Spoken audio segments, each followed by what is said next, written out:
Assalamualaikum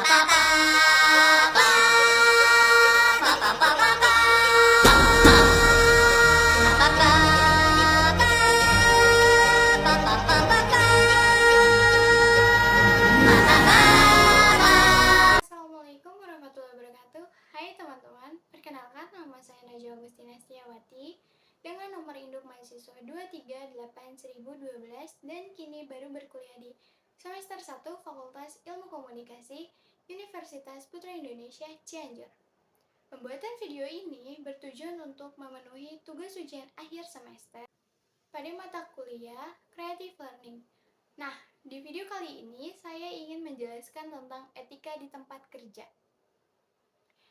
Etika di tempat kerja penting untuk menciptakan lingkungan kerja yang etis dan profesional. Etika di tempat kerja mencakup perilaku, komunikasi, dan kualitas kerja. Pentingnya etika di tempat kerja yaitu produktivitas tinggi, etika yang baik meningkatkan fokus dan efisiensi di tempat kerja. Hubungan kerja harmonis, etika yang kuat menciptakan lingkungan kerja yang kooperatif dan saling mendukung. Kepemimpinan yang kuat, etika yang dipraktikkan oleh pemimpin menginspirasi tim untuk mencapai hasil yang lebih baik. Prinsip etika di tempat kerja yaitu integritas. Konsistensi dalam prinsip dan tindakan yang benar, respect, memperlakukan semua orang dengan hormat dan penuh penghargaan, tanggung jawab, sikap bertanggung jawab terhadap tindakan dan keputusan yang diambil. Manfaat etika di tempat kerja yaitu yang pertama, peningkatan produktivitas. Etika yang kuat membantu meningkatkan fokus dan kinerja. Yang kedua, tim yang solid. Etika yang baik memperkuat kolaborasi dan kekompakan dalam tim. Yang ketiga yaitu reputasi positif. Etika yang baik membantu membangun reputasi perusahaan yang baik. Etika dalam komunikasi bisnis yaitu yang pertama, kepatuhan SOP. Menjaga kepatuhan terhadap prosedur yang telah diterapkan. Yang kedua yaitu keterbukaan dan jujur. Komunikasi terbuka menciptakan lingkungan yang transparan dan jujur. Yang ketiga yaitu empati, menghargai perasaan dan perspektif orang lain dalam komunikasi. Pelanggaran etika dan konsekuensinya yaitu yang pertama, tindakan etis misalnya penyalahgunaan kepercayaan atau merugikan perusahaan. Yang kedua, sanksi dan tindakan disipliner perusahaan memberlakukan tindakan sesuai dengan pelanggaran etika. Yang ketiga, dampak pada reputasi dan karir. Pelanggaran etika dapat memiliki konsekuensi serius bagi individu dan perusahaan. Etika dalam pengambilan keputusan itu ada 3. Yang pertama, pertimbangan etis ketika membuat keputusan, perhatikan dampaknya terhadap orang lain dan perusahaan. Yang kedua, konsultasikan dan refleksi, konsultasi dengan pihak terkait dan evaluasi keputusan secara etis. Yang ketiga yaitu tanggung jawab atas konsekuensi, yaitu bertanggung jawab penuh terhadap hasil keputusan yang diambil. Adapun komitmen terhadap etika. Proses pembelajaran berkelanjutan. Peningkatan etika memerlukan komitmen untuk terus belajar dan berkembang. Kode etik perusahaan memenuhi aturan dan nilai-nilai etika yang ditetapkan oleh perusahaan. Pendampingan dan pelatihan, pengembangan keterampilan etika melalui program pendampingan dan pelatihan.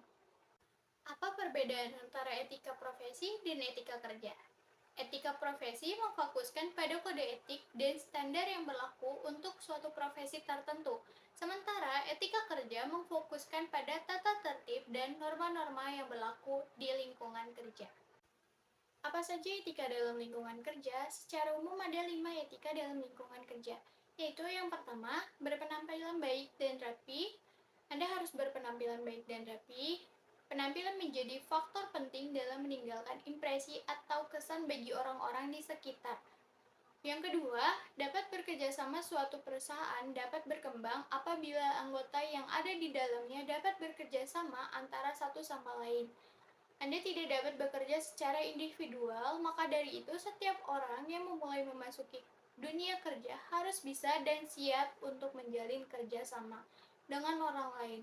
Bangunlah hubungan yang baik dengan karyawan lainnya maupun atasan, agar lingkungan kerja Anda menjadi tempat yang nyaman bagi Anda sendiri. Yang ketiga yaitu berani mengakui kesalahan. Memasuki dunia profesional, Anda harus dapat bersikap bijak dan berani mengakui kesalahan yang diperbuat. Hentikan kebiasaan menghindar dari kesalahan yang Anda buat ataupun melimpahkan kesalahan tersebut kepada orang lain. Banyak orang yang sulit mengakui kesalahan karena perasaan takut akan dicela, posisi jabatan terancam, dan lainnya. Akan tetapi, perlu Anda ingat bahwa setiap manusia tidak luput dari kesalahan. Dengan berani mengakui kesalahan yang sudah diperbuat, Anda tidak hanya menjadi pribadi yang bijak dan dewasa, namun orang lain juga dapat melihat bahwa Anda adalah karyawan yang beretika. Jadi, akuilah kesalahan yang diperbuat sekecil apapun itu dan jangan ulangi kesalahan itu kembali. Yang keempat adalah bertanggung jawab terhadap pekerjaan yang diberikan. Menunda-nunda pekerjaan yang diberikan perusahaan kepada Anda bukanlah etika yang baik. Anda harus bertanggung jawab terhadap pekerjaan yang telah diberikan oleh perusahaan. Yang kelima, yaitu menghargai pendapat orang lain. Etika terakhir yang perlu Anda lakukan sebagai seorang karyawan adalah menghargai pendapat orang lain. Setiap karyawan pasti memiliki pendapat yang berbeda-beda, dan Anda harus dapat menghargai apa yang mereka sampaikan. Apabila terjadi perbedaan pendapat, Anda bisa mendengarkan terlebih dahulu apa yang mereka ingin sampaikan.